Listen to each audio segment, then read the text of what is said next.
Fala aí, galerinha, beleza? Estamos aí de volta, né, para a gente trabalhar com as revoltas ativistas. E assim, o tema dessas questões, a gente não vai perder muito tempo aqui com essa explicação inicial, porque eu vou pensar a seguinte coisa. Nós temos as 5 revoltas mais cobradas, as 5 mais famosas, que estão aí na tela. Beckman, Mascates, Palmares, Vila Rica e Emboabas. Eu tenho outras revoltas também. Conspiração dos Cariris, Revolta do Sal, Revolta do Maneta, Revolta do Cachaça e a aclamação de Amador Bueno. Só que assim, essas 5 outras revoltas, elas são muito raras de cair. E, por exemplo, em provas militares, se não me engano, o livro da SpaceX que fala a Revolta do Sal e do Maneta e da Cachaça. Amador Bueno não se fala mais. Assim, Guerra dos Bárbaros também fala, mas boxe, assim, minúsculos. Pode cair? Pode. Mas assim, é muito raro. De 100 questões de revoltas ativistas, você vai ter 2, 3 que vão tratar dessas questões de revoltas menos conhecidas. Então, 3%, 2,5% de questões que vão aparecer nessa temática. As principais, elas aparecem cotidianamente. E aí, vamos lá. Revolta de Beckman. Corrida do Maranhão, 1684, quando os colonos maranhenses não conseguiam obter escravos e manufaturas. E aí, Portugal criou a Companhia de Comércio do Maranhão. Lá no Maranhão tinha a figura dos jesuítas, que trabalhavam a escravidão indígena. O Antônio de Oliveira não, Antônio Vieira, confundi sobrenomes. Ele pressionou Portugal para criar uma lei para acabar com a escravização nativa, e aí isso gerou dor de cabeça lá para os colonos. Os colonos se rebelaram, atuação de Jorge Sampaio, Manuel Beckman, Tomás Beckman, e aí tomaram o Maranhão, expulsando os jesuítas e Companhia de Comércio. Tomaram os bens da companhia e Portugal reprimiu duramente, levando à execução de Jorge Sampaio e Manuel Beckman. Ponto. Guerra dos Mascates. Problema entre senhores de engenho de Olinda, endividados, que viram o crescimento político dos mascates de Recife, que estavam comercialmente mais poderosos e até mesmo emprestando dinheiro para os senhores de engenho. Os mascates começaram a pleitear durante a gestão de Dom João V que levasse a Recife a vila, porque eles eram dependentes politicamente do status de Olinda. E isso gerava um transtorno problemático ali na região. E aí você tem uma realidade em que Olinda vai tentar boicotar essa elevação de Recife. Recife vai receber essa elevação em 1709. Olinda vai invadir Recife, né? E você vai ter a Guerra dos Mascates. Mascates porque associada à palavra mascates, comerciantes de Recife, né? E foram... Por que Recife ganhou todo esse status? Isso você puxa lá no Maurício de Nassau, que modernizou Recife, que fez toda essa construção. Então você puxa lá atrás em Nassau e aí você consegue fazer esse tipo de abordagem.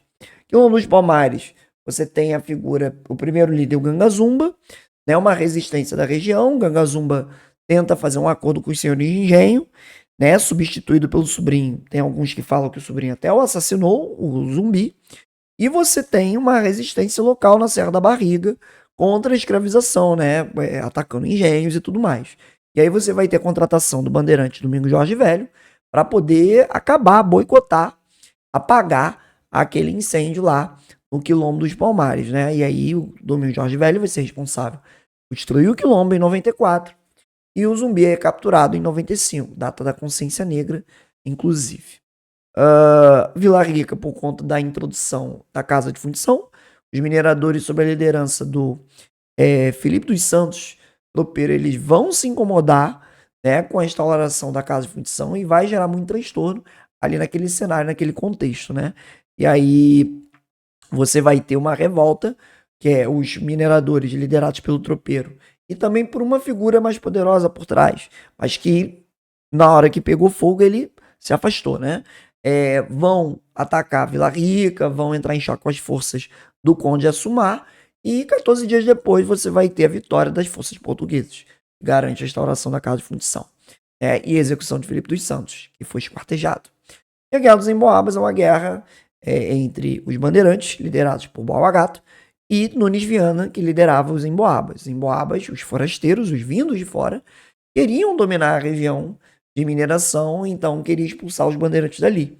Os bandeirantes tentaram reagir, você teve o Capão da Traição em 1708, massacre de bandeirantes. Bandeirantes derrotados tiveram que fugir indo para Goiás e Mato Grosso, que ajuda a descobrir ouro em outras regiões e até expandir o território. Aí uma paradinha legal, depois da Guerra dos Emboabas, você divide a capitania do Rio de Janeiro em capitania do Rio, São Paulo e Minas do Ouro. Com a revolta de Vila Rica, você divide a capitania. Tem lá a divisão Rio, Minas, São Paulo. E você consegue fazer essa, digamos, construção aí de divisão territorial. Outra coisa legal é que, após Emboabas, você vai ter a fundação de Cuiabá. É 1715, 1717, não me lembro agora a data exata, mas você tem a fundação de Cuiabá como consequência dos bandeirantes irem lá para o centro-oeste, porque foram escorraçados dessa região. E para fechar, daria para comentar também que a revolta de Beckman, ela força a breve duração da Companhia de Comércio do Maranhão. Durou de 82 a 85, né? Logo após a revolta, você suspende a companhia para evitar novos problemas. Então, 6 minutos, ainda daria para falar. Vamos lá, para lembrar, a aclamação de Amador Bueno é quando, em São Paulo, as famílias espanholas temiam o fim da União Ibérica. Aí o Amador Bueno foi proclamado como rei, ele não aceitou e deu caô. Revolta do sal devido ao preço abusivo do sal no Porto Santo. Você teve um ataque de um proprietário de terras que roubou o cargo de sal e vendeu, né, de maneira a preço justo. Revolta do Maneta associado ao imposto ao comércio de escravizados. Houve uma insatisfação dos comerciantes de escravizados na Bahia. Revolta da cachaça, dos produtores de cachaça em São Gonçalo, que se incomodaram com os impostos na cachaça estabelecidos pelo governador Sá Benevides, do Rio de Janeiro, e aí deu confusão, o governador voltou, reprimiu o movimento, capturando e executando a galera envolvida, os líderes, né? E a conspiração dos Cariris, ou Guerra dos Bárbaros, é a resistência nativa lá na região do Ceará, Maranhão, contra a presença de colonos. Aí 7 minutos e 30 fazendo essa abordagem, fazendo essa visão, para você ter uma ideia do que aconteceu. E você ouviu falando de independência? Nenhum momento. Todos os momentos eu falei sobre o quê? Sobre movimentos de interesse local, de problemas locais, sem proposta de independência, sem ideia iluminista, sem projeto de nada. Então você percebe aí movimentos que não têm objetivo de independência. Beleza? Tranquilo? Isso é muito relevante, muito importante pensar isso aí como quadro referencial. Valeu? Tranquilo? Então vamos seguir.